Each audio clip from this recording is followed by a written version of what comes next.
এতই অসার আমি চুম্বনও বুঝিনি। মনে মনে দিয়েছিলে, তাও তো সে না বোঝার নয়।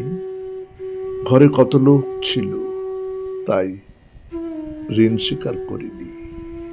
ভয়, যদি কোনো ক্ষতি হয়, কি হয়, কি হতে পারত, এসবে কি কিচ্ছু এসে যায়? চোখে চোখ পড়া মাত্র ছোঁয়া লাগলো চোখের পাতায়। সেই তো যথেষ্ট স্বর্গ। সেই স্পর্শ ভাবি আজ, সেই যে অবাক করা গলা অন্ধকারে, তাও ফিরে আসে স্বর্গ থেকে। আরো স্বর্গে উড়ে যাও আর্তঋণী ঋণী।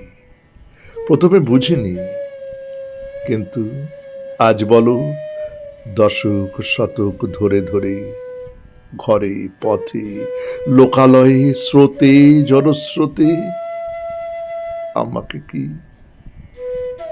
একাই খুঁজেছ তুমি? আমি বুঝি তোমাকে খুঁজিনি।